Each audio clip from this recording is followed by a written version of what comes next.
Hello, workers of the world. I'm James Mastriani. And I'm Matt Newell. We're writers, comedians, performers, and most importantly, we're the hosts of Good Work. That's right. It's a comedic roundtable about the world of working in which we discuss labor politics, union news. We have fantastic guests. Yeah, like Jeff Bezos called us from his spaceship one time. Yeah, he's always listening. Hi, Jeff. So join us and producer Jake on Good Work, available at goodworkpod.com or wherever you're listening to this podcast right now.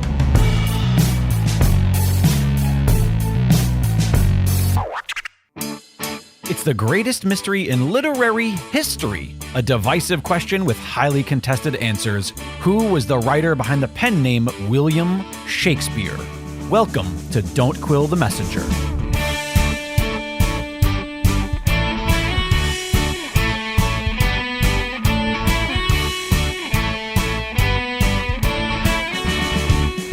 Here's your host, Stephen Sable. Welcome back, Quiller Nation.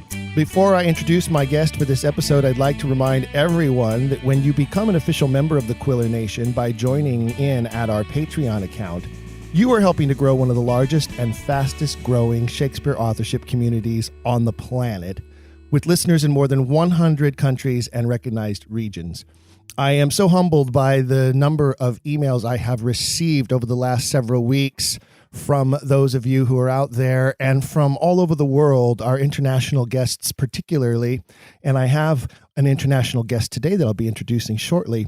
We're all part of something much larger than ourselves here, folks, and it is my great honor to host this series week after week, bringing you new and exciting guests as well as revisiting with some of our favorite guests to continue exploring this great literary and historical mystery. Thank you all who have already joined, and I hope the rest of you will consider adding your name to the list at whatever level you can manage to help us keep growing this exciting movement across the globe. Visit don'tquillthepodcast.com for more information, don'tquillthepodcast.com. And don't forget to visit the Patreon page for updates on coming episodes, links to our guests and their research, and more. A visit to the page is free, so you can stay informed there about what's happening and what's to come. So just click on the Patreon link from our website and you will be able to see the posts there about what's been going on and what's happening soon. My guest for this episode is Yvonne Cheal. During the day, Yvonne provides location management and production logistics for film and TV media projects in the UK, management services for business, media, art, music, and events. That's a key one that we'll be talking about very soon. And the creative economy, as well as text and book preparation and research for publishing and or film projects.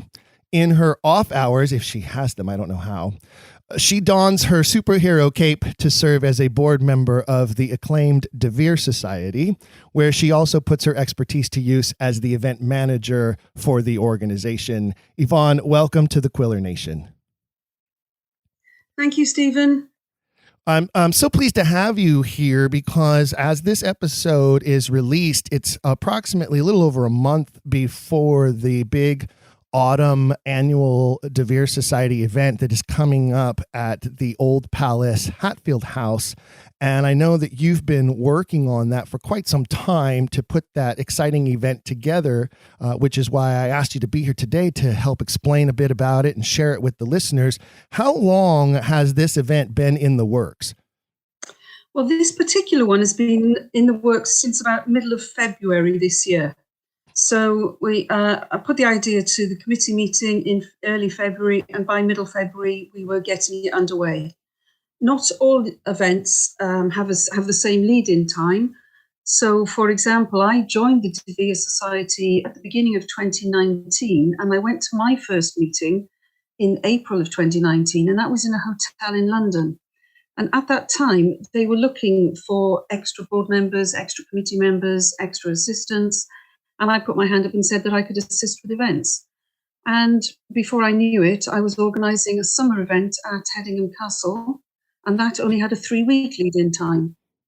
Wow, that's a fast turnaround on a big event to do it in such a short period of time. Yes, but I didn't know any better then, and so I just went for it. But then, of course, we had 2 years of lockdowns and we had no choice but to take our events online. And so this one is the first one that we're doing that's since lockdowns have ended. This is the first in-person event that we've done for 2 years. Before we talk about the location and the details of the event, I kind of wanted to sidetrack just a minute because you said that you joined in 2019 and they were looking for additional board members and additional committee members and volunteers and help. And you sort of answered the call, didn't you? You know, I received the most recent DVS newsletter, and there's a wonderful reprint of an interview in there of Charles Beauclerc. And one of the things that I was really struck by in reading the interview is, you know, he sort of challenges us all to step up where we can and join in this movement in some way or another. And I really love the way that he kind of put a call out there saying, you don't have to be a scholar, you don't have to be in academia, you don't have to be interested in doing deep research into this, but you can help in a myriad of different ways just by getting involved. And of course, one of those things that he suggests involves creating and helping to hold and invite people to Oxfordian style events. And you really answered that call, didn't you? Yes, definitely. And the reason I put my hand up was because I knew it was something I could do and it was something that they were looking for. And so, you know, yes, I volunteered. And also, I was particularly interested in helping in a way that was in the background, but provided support for those who are in the foreground and those who are doing the sort of at the edge of research. So I wanted those people to be free to do that and not to be encumbered too much with the logistical side of things, which I knew that I could help with. And here I am now dragging you to the forefront by making you be a guest on the episode of this series. Well, once won't hurt. Very good. Tell me, why was because a lot of my listeners are probably not familiar, and I know I myself am not very familiar at all with the old palace, Hatfield House, why it has two names, what its significance is to the authorship mystery. Why was this location selected for the coming event? And what kind of significance does it have to the authorship mystery that those of us who are lay people are not familiar with and could learn? Okay, well, when I was faced with having to come up with a proposal for an in-person event, there were quite a lot of things to take into consideration, which are not normally the case. The first one, of course, was COVID and coronavirus. And so I was looking for a location that was not going to be in the centre of London and wasn't going to be a COVID hotspot. It also needed to be a location that had some connection to Edward de Vere.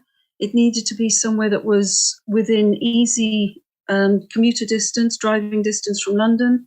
And it needed to be somewhere that was large enough that we could have 100 or so guests, and yet there was plenty of space. And so the old palace has a lot of headroom.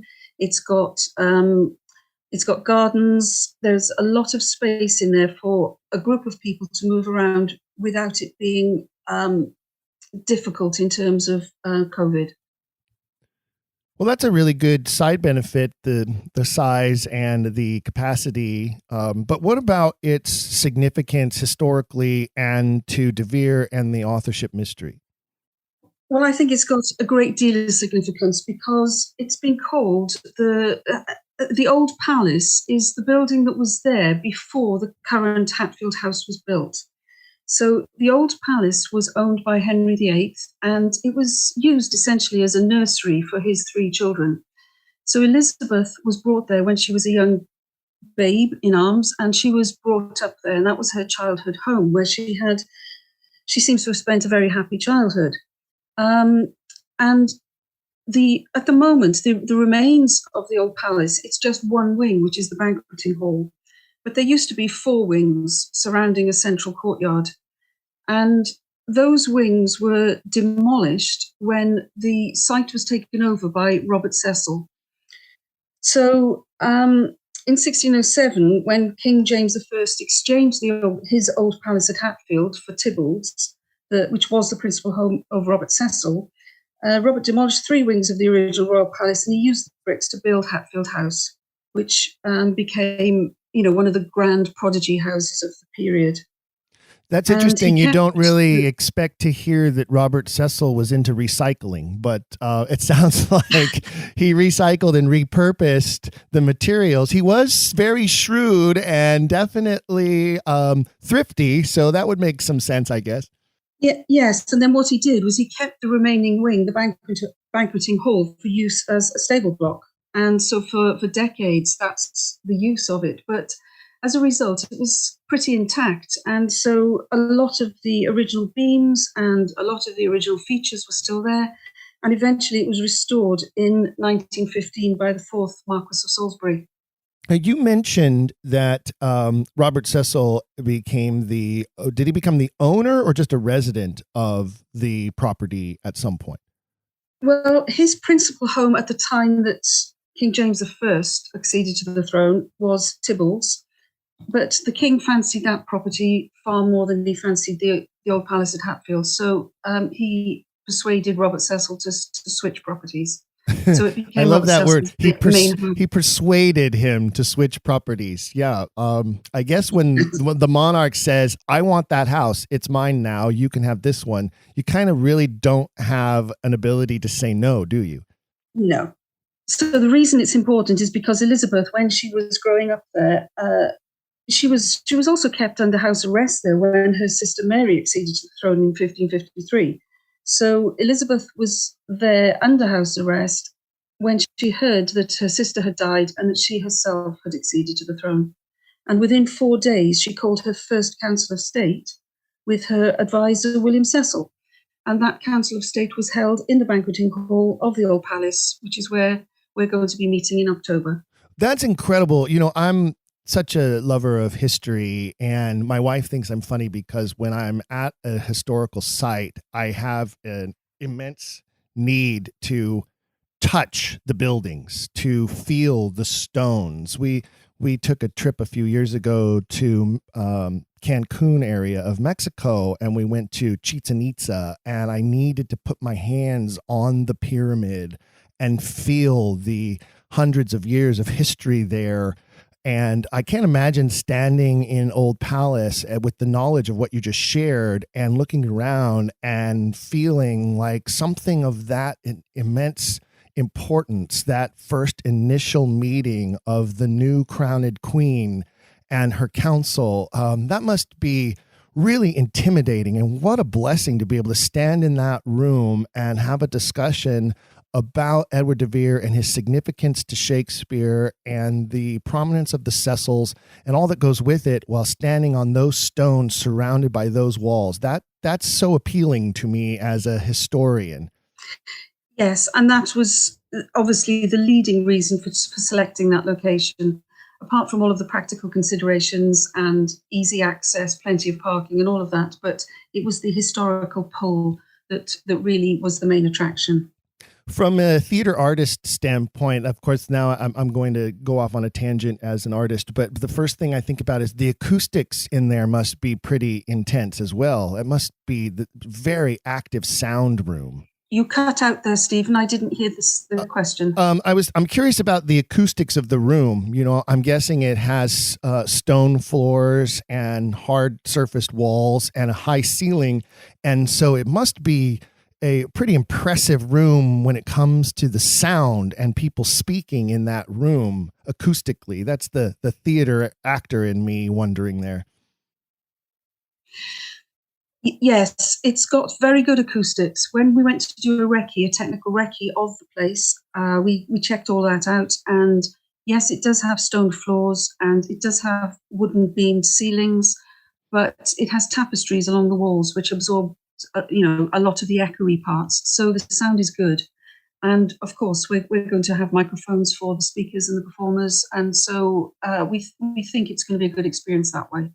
That's fantastic. Now, I know the theme of the event, and just so that listeners who are like, wait a minute, what event are they talking about? The event we're talking about is the Vere Society autumn meeting at Old Palace, Hatfield House in England.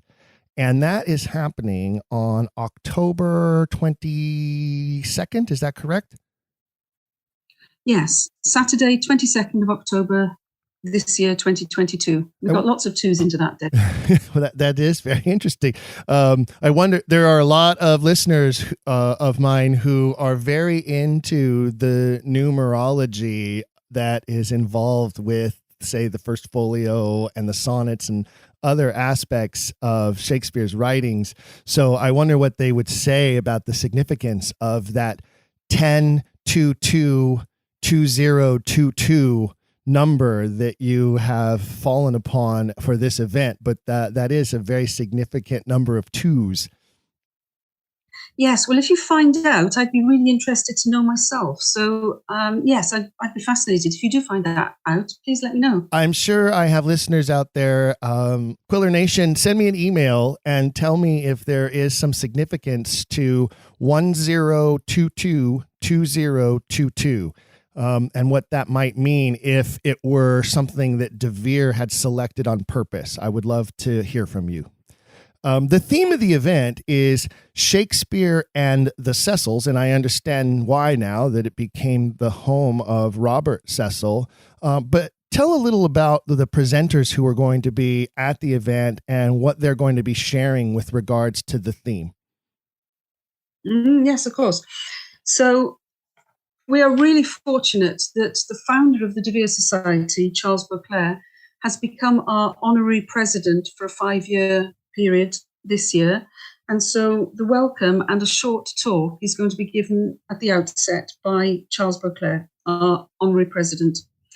And we'll have an introduction to the Old Palace by one of the Hatfield tour guides who really knows the detail of what they're talking about, before going into the keynote speech by Roger Stritmatter. And Roger's talk is entitled Adventures in the Shakespeare Allusions, Fact, Fiction and Fancy. And then another interesting talk is going to be by Annabel Leventon.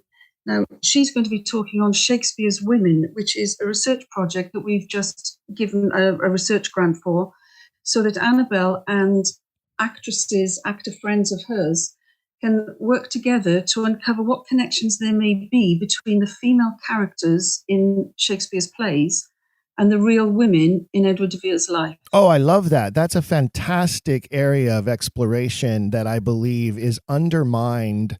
I mean, it has not been mined enough. And it is, I think, going to provide so many secrets to the texts and what they mean and how they were fashioned. I believe, as I said, in reading the latest DVS newsletter, I was so impressed with Charles' interview.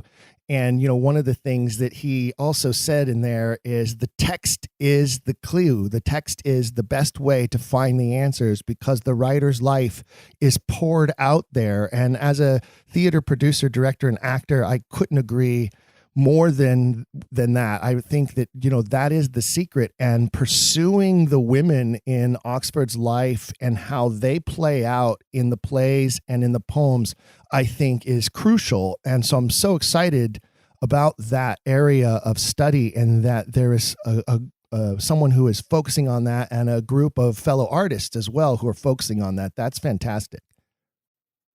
Yes, and that came about because I had a conversation with one of our most eminent researchers, Jan Cole, and we were talking together and discussing the point that so much goes on in many famous men's lives, which are actually guided by the women in their life, whether deliberately or inadvertently. And so everyone from his mother to Mildred to his sister to his various wives to his lady friends, all of these women must have had an impact. And we just thought that was a very, very good avenue of research. So this is the result of that, this project, Shakespeare's Women. So there'll be a talk on that. And then after lunch, Alexander Wall will talk about Shakespeare and the Cecils, where he will give more information about the family relationships between Edward de Vere when he was a ward of court in William Cecil's house.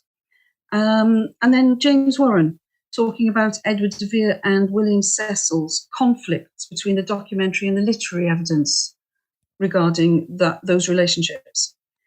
And we do have, finally, don't we, quite a few documents that still exist that are communications between Edward de Vere and who was once his, who was the ward of William Cecil and then became his son-in-law.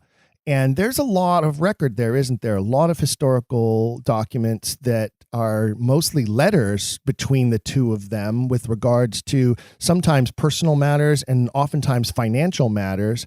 And that's a huge area of study as well, isn't it? That's right. And most of that archive is actually held at Hatfield House. So the archivists have those under lock and key in the house. Now, we aren't going into the Jacobean house. We are in the original Tudor Old Palace. But at the end of the day, there will be a visit across to St. Etheldreda's Church, which is opposite the Old Palace. And there is the resting place of Robert Cecil and more of the Cecil family.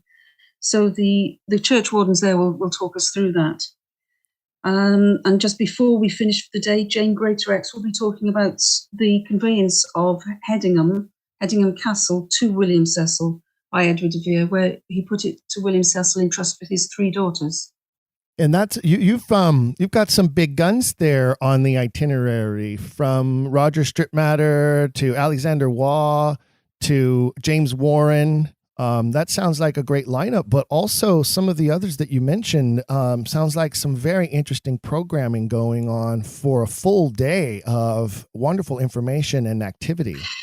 Yes, and what normally happens is that the concept for an event or a venue or a location usually comes from me, and then I put it to the committee, and if everyone agrees that this is an idea that they want to progress with, then I get assistance. I get practical assistance from Costa Chard, who is our administrator, and he has assisted throughout all of the online events that we've had and this one. And then we also get programming assistance from Alexander Waugh. So there's usually a 3-way team that pulls the program together and pulls the actual logistical side of things together. Now, there's only so much you can fit into one day. What happens when you have potential presenters who make a proposal for something that they'd like to share, or they'd like to have some time on the itinerary, and you just don't have enough room to fit them in? What do you do under those circumstances? Well, we did consider turning it into a 2-day event, but we were able to fillet it down to be a 1-day event, which is good. And we always have to allow for the fact that some people may drop out. So already we've had one replacement. There was someone due to speak who's not able to be there, and so we do have one replacement. And we do have a backup of others who can step in at short notice. I mean, it's possible that somebody could be ill on the day itself. So we do have a few people up our sleeves who can step in at last minute. Understudies, as it were. I guess that's it's a good idea to have some understudies waiting in the wings just in case. Yes, and talking about waiting in the wings, of course, as well as these speakers that I've mentioned, we do have musicians, we have actors, we have readings from Derek Jacobi, Richard Clifford, Annabel Leventon, Costa Chard. We have a lutenist who specialises in Elizabethan lute music. So it's not going to be just academia throughout the day. It's a mix. It's a mix of literary interests and entertainment interests. I'm so glad you brought that up, because I did look at the schedule and I was thrilled to see, especially again from an artist standpoint, that there is a great mix in there of entertainment as well, but entertainment that is specifically connected to the authorship mystery or the historical time period. As you mentioned, you're going to have a lutist there. I don't know that I have ever witnessed someone play the lute live before in my lifetime. And what an incredible experience to watch a master of that fabulous instrument play in front of you in a room like that, in where you would almost feel like you're being transported in time back to 1598 or somewhere thereabouts. And as you mentioned, I did see that there are going to be dramatic readings, including the great Sir Derek Jacobi, who is a patron of the Vere Society and obviously well-known Oxfordian. And also our good friend Rosemary Laughlin is on the schedule to present some scenes from her recent one-woman show that she just toured through Edinburgh. And that's exciting as well, that members of the organization are going to get to witness some of her show and what she was able to bring to the Edinburgh Fringe Festival most recently. That's right. It's a good mix, and we're hoping that there's something in there for everyone. I mean, there should be quite a few time warp moments during the day. Oh, and also there's an exhibition. We have the Hedingham Heritage Society have offered us an exhibition of Edward de Vere. It was produced with a lottery grant, so it's a very high quality exhibition. And there's an effigy of Edward de Vere that was produced by Madame Tussauds. So it's all very top-notch stuff, and we've been really honoured to be offered that, and of course we've accepted. What has it been like to work with them in coordinating the exhibition and allowing access to the society members to view that and see that? Do they stay? I would assume they hold a neutral stance on whether Edward de Vere was Shakespeare or not, but because they are the Hedingham Heritage Society, they are connected to Edward de Vere at the hip, whether they like it or not. I'm curious about how that conversation works between two different organizations. Well, I think the exhibition is a completely factual one, in the sense that it talks about Castle Hedingham, which is the village. It talks about Hedingham Castle, which is the seat of the de Veres. But of course, the fact that they have an effigy of Edward de Vere, the fact that Hedingham Castle itself, talks about the possibility that he was Shakespeare, means that it's very much imbued in the whole Hedingham ethos. That's going to be a fabulous aspect of the event as well. I am envious of all of you for what a wonderful program you've put together, and so much to see and do. I feel like people's heads will be spinning by the end of the day. And I noticed that you have accounted for that, because also in the itinerary, there is an optional gathering at the end at one of the local pubs there around Hatfield. And I could see at the end of a day like that, everyone could use to toss back a pint or two. Yes, and the old palace was built on the Great North Road out of London, heading north. And of course, the other main feature of the Great North Road was pubs along the way. Places to stop, drink, eat, change horses and such like. So it just seemed a really apt thing to do, to meet up in the pub on the Great North Road just outside the old palace.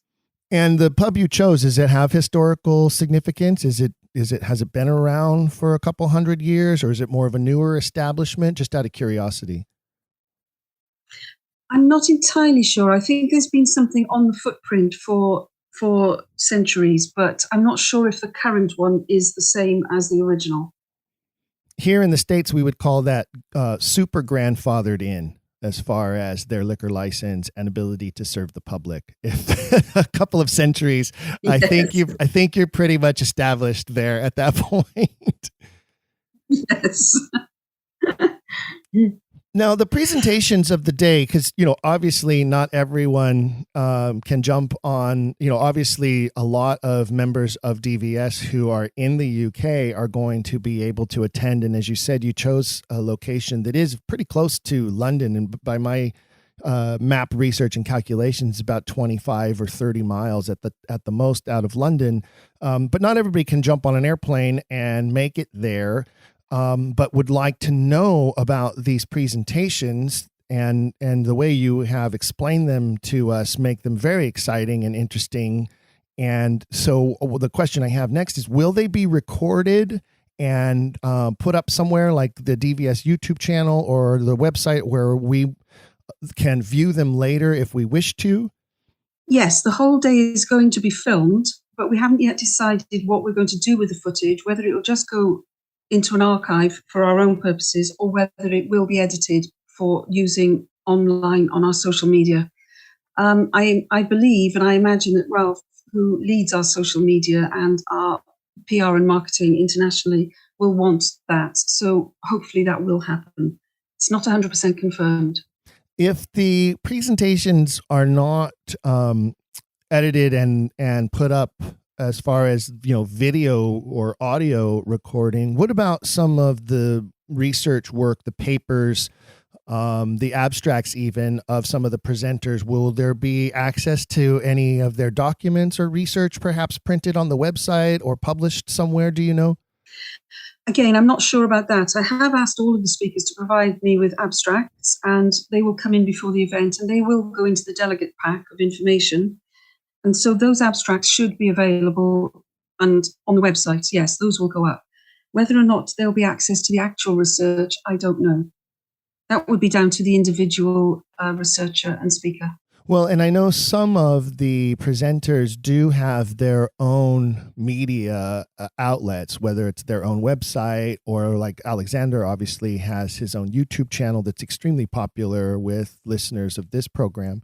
And so there will be an opportunity for members of the listening audience to go to the website, take a look at the itinerary, and follow the presenters if possible, if you're interested in finding their work and what they're up to.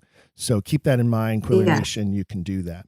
How many people, you mentioned that you wanted a location where you could at least have 100 or more people and be able to be spaced out properly, as well as accommodating parking, etc. About how many people do you expect are going to attend? I realize that when this episode releases, there'll still be an entire month left for the event for, last minute registrants and whatnot, but about how many people do you expect will be attending? At the moment, we've got about 100. So, yes, we did have a registration deadline of the 19th of September, but that date now clashes with the funeral of Queen Elizabeth II. So in order to avoid that clash in anybody's minds, or if anyone's busy, then what I've decided to do is to extend the registration deadline to the 15th of October.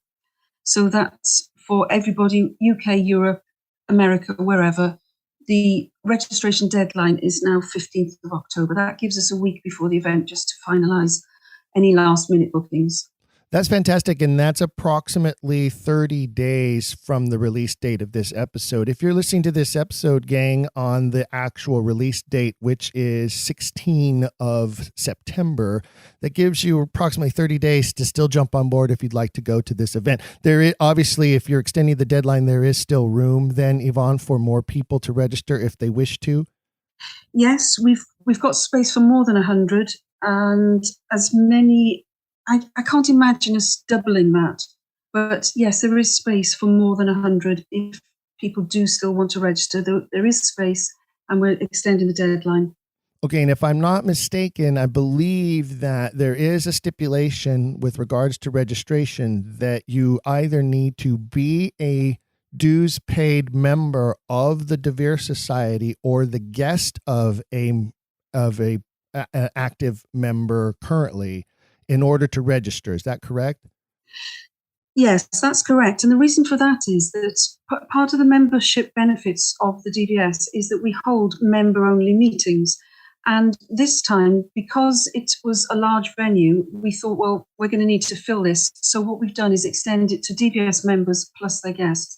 But essentially, it is one of our member-only meetings. And so we really need people who would like to join to become a member. And interestingly, since we started promoting this event, we've now had 28 new DVS members who have joined us specifically to sign up to the event. That's a significant increase just through one event, considering what your numbers have been as far as membership goes over the last few years. And with the fact that you're coming back into active live events after the 2-year shutdown, I'd call that a successful win. Congratulations to you and the other members of the committee who have put this together, and to Ralph, who has helped promote it the way that he has. And I would expect that you'll probably see a greater uptick in members from the event as well. I hope so, because those guests who come along with a DVS member, we're hoping to encourage them to join. They can see what it's all about. obviously, if they're coming with a member, they'll have some idea. But yes, it would be great if we get new members that way. What a fantastic way to introduce a friend or family member to more details about the Shakespeare authorship mystery and the Oxfordian position, rather than, talking to them over the Thanksgiving dinner table and trying to convince them that they need to read this book or that book, or they need to do their own study or research, but to invite them to an event of this nature that's not only going to be informative, but is surrounded by history, has a museum style exhibit involved, entertainment of a variety of different ways. I mean, I think that, if I were close enough and had friends close enough, I would definitely be pulling that one or two friends that I have talked to about this topic and have shown a little interest or raised an eyebrow. And I would say, look, don't let me convince you. Just come with me to this event and experience what's going to happen during the day, and then go on your own journey when it comes to the Shakespeare authorship mystery. Yes, and that was one of Alexander's very strong ideas. That was that he wanted the event to be of interest to people who are not currently Oxfordians but could be. So he was very convinced that we shouldn't have just academic presentations, that we should mix it up and make it interesting and entertaining to a wide group of people, members or not. Well, he's a bit of a performer himself, isn't he? He has that very successful and active YouTube channel. He has written some dramatic work involving the authorship mystery. Including, I believe, he has a stage play that he's written about the topic. And when he was a guest of the program several episodes back, one of the things he shared with me was that he was working on a screenplay of sorts. And so he has that, entertainer, artistic bone in him. So it doesn't surprise me that he would be a staunch supporter of creating an itinerary that has a wide variety of appeal to a wide variety of people, and a very smart decision in my opinion. Yes, and that's exactly it. That's exactly what happened. And so that way we're covering all bases. We're covering most people's interests, between history, between architecture, between music, theatre, acting, as well as the academia. We're hoping that there's going to be something there for everyone. Now, if I am not able to be there, I'm listening to this episode right now and I'm excited and I'd like to learn more about the Vere Society, and I'm not going to be able to experience the event, but I'm curious about membership and the benefits of membership. What could I expect? Basically, give me your elevator pitch for our listeners out there who might be considering wanting to join the organization, about what the benefits of membership look like and how to join if they wish. Anyone interested in becoming a member needs to go first and foremost onto the Vere Society website, which is veresociety.co.uk. Go to the About Us tab, and then from there go to the Join Us tab. And it's very easy to join. You can join either via PayPal or via a bank transfer. And then there's a whole list of member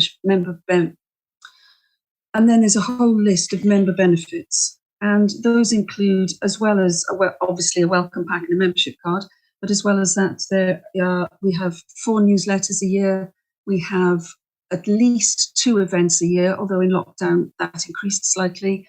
And there's also the opportunity, of course, to share your research. We have a members-only area with a forum, and there's the opportunity to share research and discuss between members, DVS members, in a private space. So we think that there's quite a good range of benefits. And those are just the ones that we list. Beyond that, there are others. When you meet people, when you meet members, when you come to events, and to start discussions, friendships forge, and research links forge, and the whole thing starts to knit together.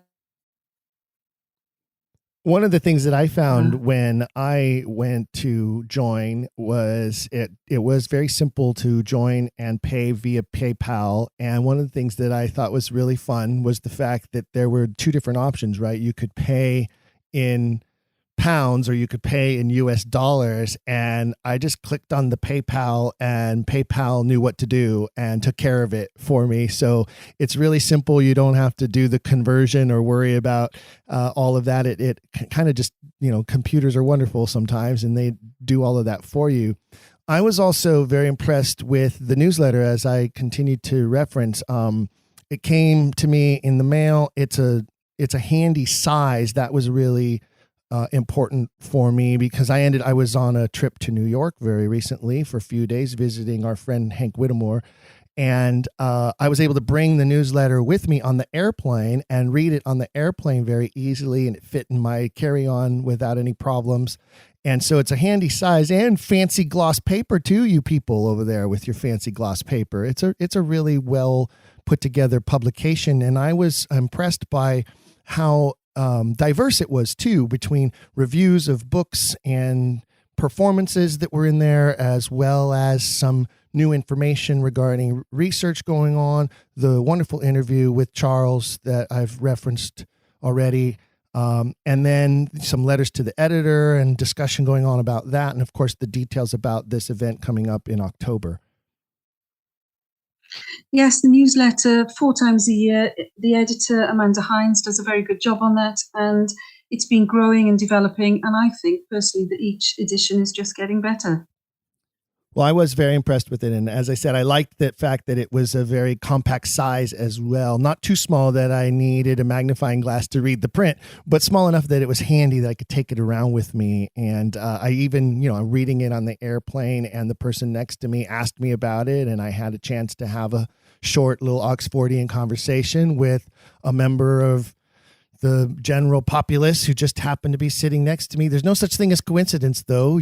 Maybe that person is now going to go and do some research and become a member of the Quiller Nation. I have no idea, but I did my best to encourage them to explore Edward de Vere and Oxfordian positions with regards to Shakespeare authorship. I don't know that he was very into Shakespeare, so that was kind of probably a non-starter perhaps, but I'm certain I piqued his interest, and so that's always good.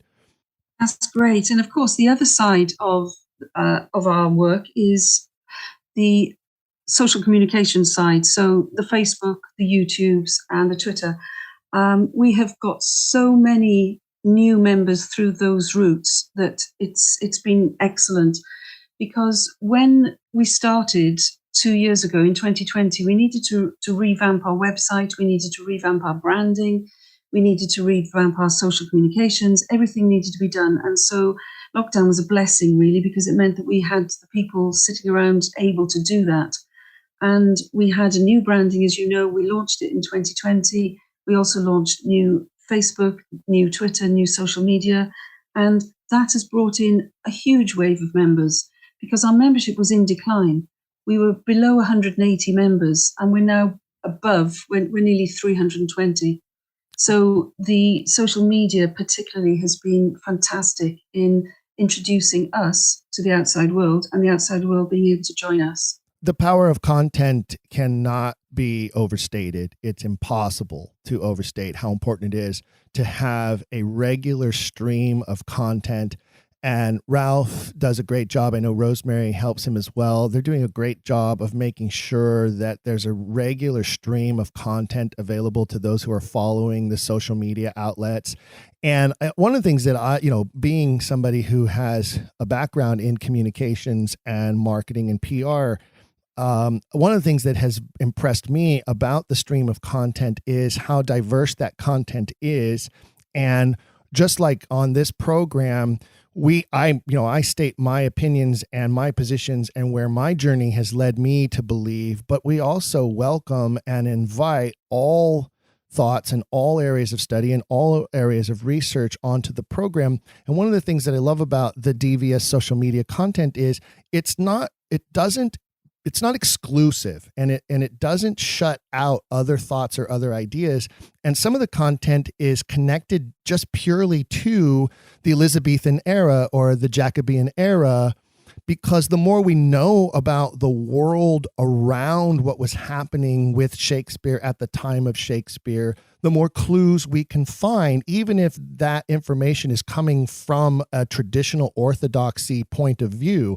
And I really have appreciated some of the links that I have found there and some of the broadcasts and websites and things that I have been able to explore and to view and absorb through my Oxfordian filter, and still glean information that helps me support where I'm coming from as an Oxfordian. So I super appreciated that stream of very diverse content.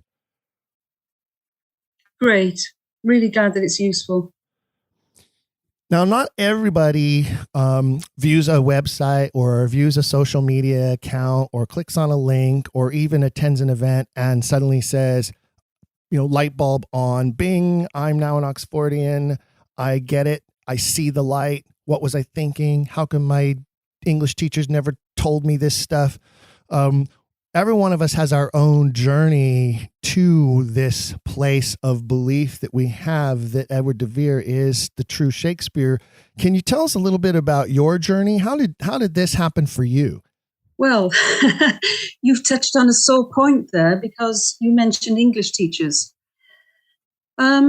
Right, how I became an Oxfordian is that when I was starting my advanced level English literature course in school, so that would put me at age 16 or 17, I went into that course and I had never read any Shakespeare, but there were 3 Shakespeare plays on the course. One was As You Like It, one was Othello, and one was Macbeth. So right at the beginning of term, the teacher said, right, you've got a reading week, you go away, you read the plays, you come back and we discuss them. I went away, I read the plays, I was dreading reading them, but I found that I actually enjoyed them. They were great. So I thought, this isn't going to be as bad as I thought. So I go into class, my first ever advanced level English class. I go into class and we're doing As You Like It. And the teacher says, okay, I would like you to say, who do you think is the most important character in As You Like It? So I put my hand up and I said, Touchstone. And she said, why Touchstone? And I said, well, because he's the voice of authority, he's the one who's leading the content, he's the one who obviously is coming from an elevated point of view. And she absolutely shut me down. She said, this is not the case. He's just a clown. He's just a fool. He's just an idiot. And I said, well, no, that's not what's coming through the play. And she said, well, if you write in any essay that Touchstone is anything more than just a fool, she said, I will mark you down. And I was so shocked by this that I actually wrote to an organisation in Stratford-upon-Avon and I asked their opinion. And they came back and said, no, you're right. He is what is called an allowed fool, which means that he is somebody of high birth who is operating in court circles, and he is an allowed fool, which means he's allowed to do and say things which others may not be allowed to do. So I went back into class, told the teacher, and she said, if you write that into an essay, you will be marked down. So I wrote it into an essay, referenced it properly, and I was marked down. So at that point, I decided to skip the English classes, and instead I went to my central library and started to research around Shakespeare. And it was there that I discovered that there was the possibility that this author was actually an aristocrat who lived in the north of London, in a district called Stratford, North London. And I thought, well, that's it. I didn't go back to class. I actually went and joined an experimental theatre company and ended up touring in northern Italy, doing Commedia dell'arte.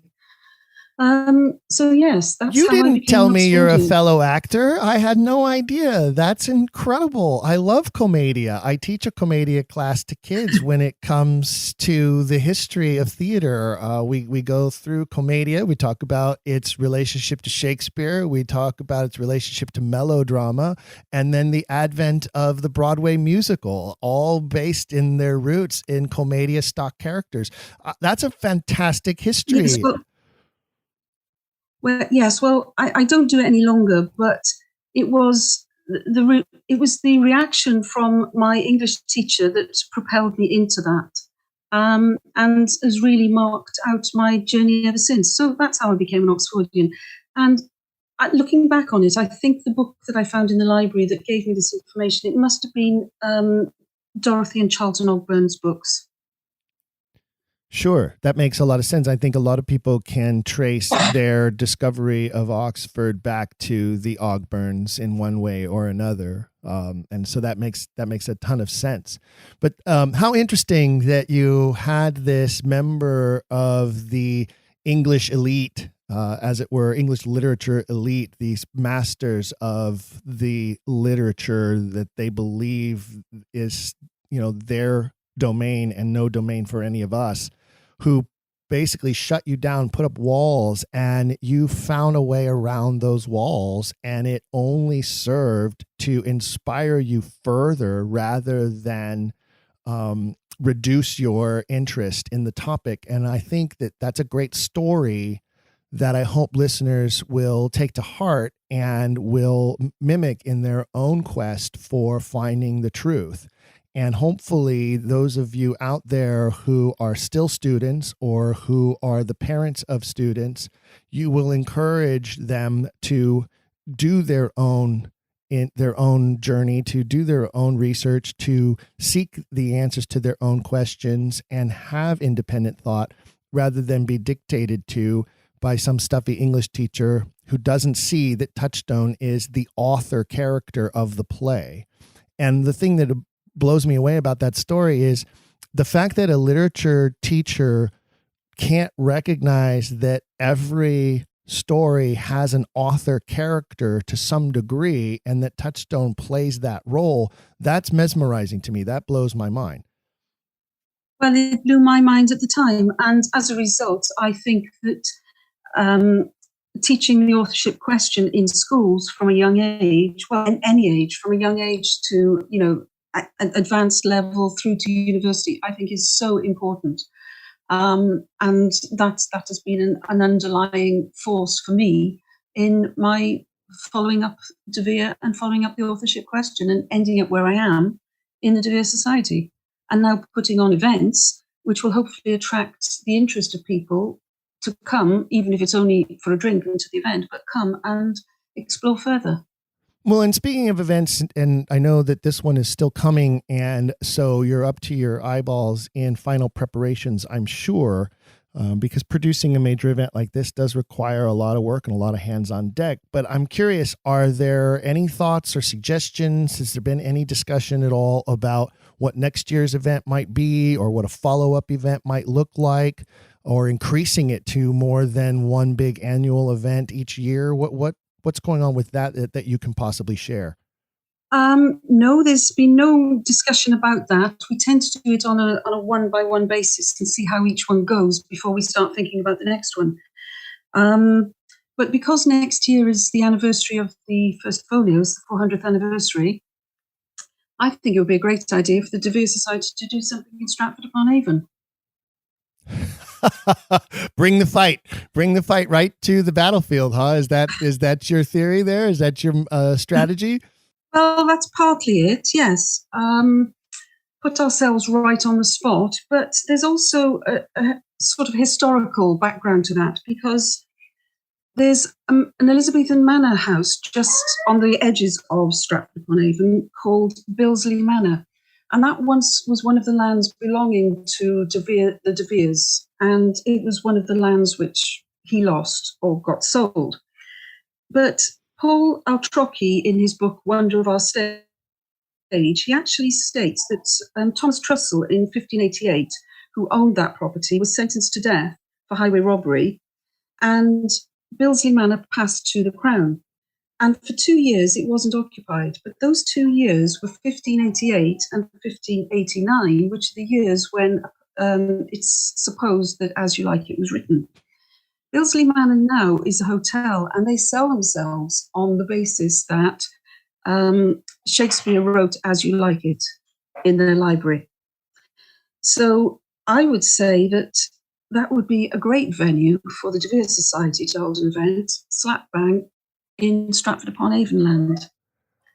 I think that's a great idea, and I would support that idea because I think, there's a difference between taking it to them and being what they can no longer ignore, and then what others believe the strategy is, which is to challenge them outright. And I don't believe that challenging the Shakespeare birthplace trust outright is going to be successful by any means or at any level. I mean, now it's such an amusement park. I understand they've put in a giant Ferris wheel, and theme rides are coming.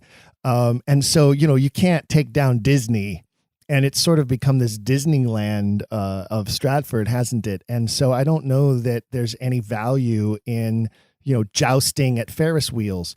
But I do think there's value in being present and having a presence right in their backyard that they then cannot ignore, and see how they respond to that type of a thing, I think is probably a great idea. Yes, guerrilla warfare. Yeah, I like it.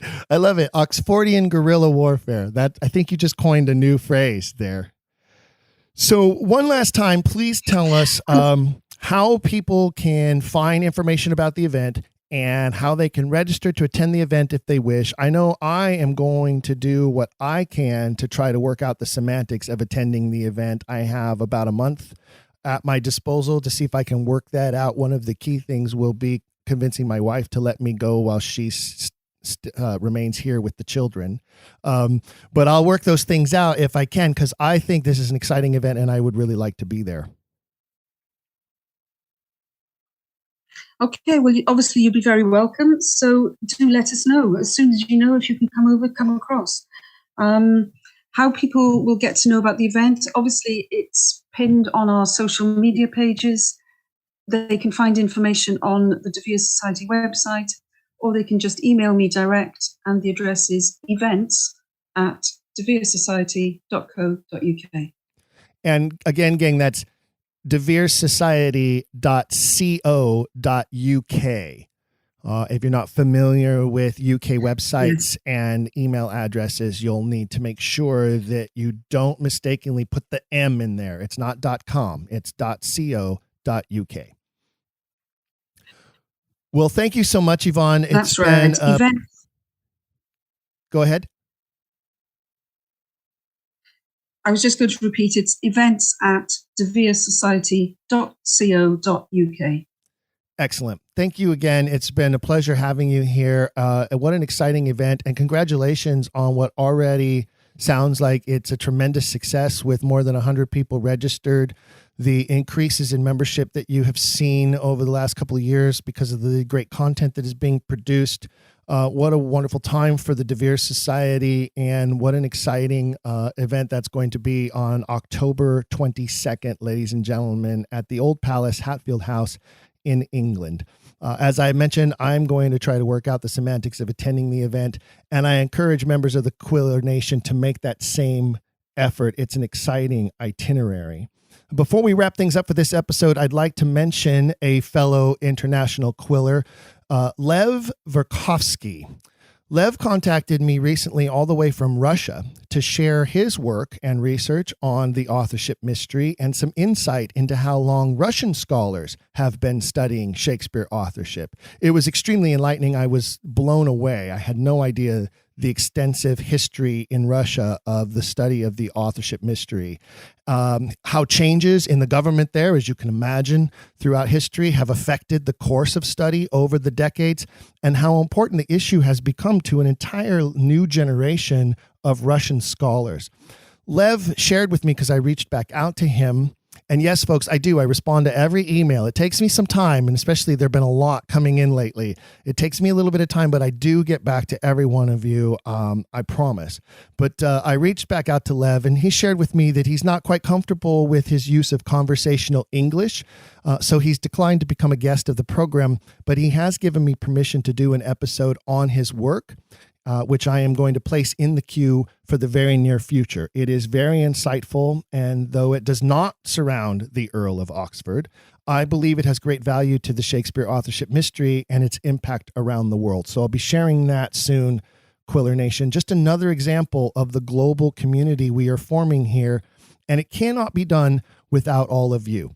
That includes, of course, our September Quiller of the Month, Joan Bray. Joan, I hope you've been able to select your complimentary Quiller item from the Quiller Swag Shop. Enjoy, and thank you for being a loyal Quiller. Don't forget, fellow Quillers, to visit our Patreon page to find the support level that best fits your ability to keep us growing, as well as updates about the show and future episodes. I'll be placing a link there for you to easily find information about the Vere Society and their coming event. And of course, after I complete the episode highlighting Lev's work from Russia, I'll be posting links to English translations of his work as well. That's just a sample of the things that you can find if you go to the Patreon page with links to research and websites and resources that you may need.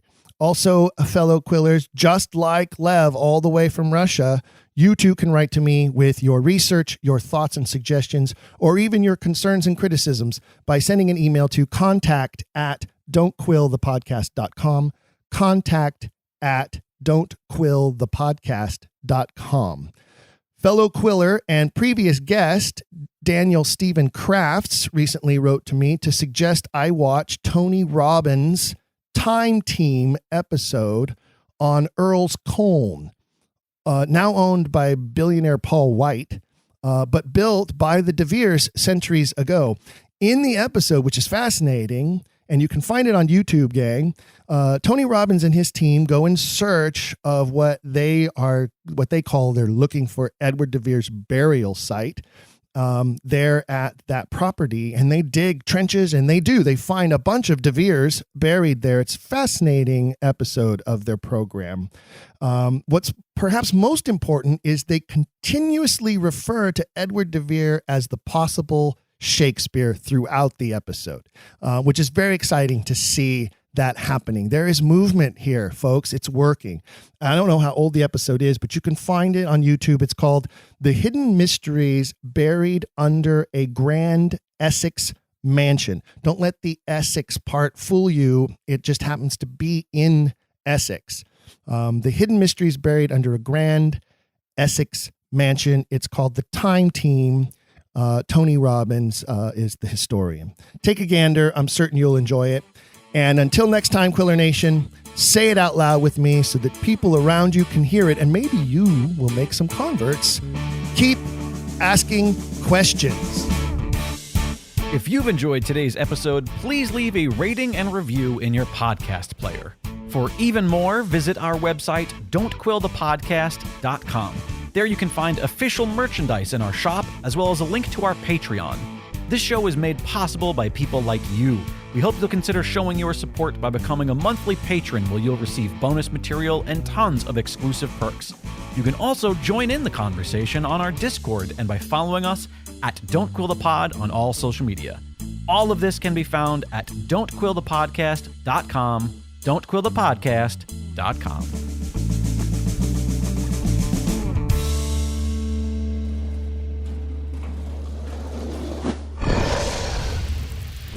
Dragon Wagon.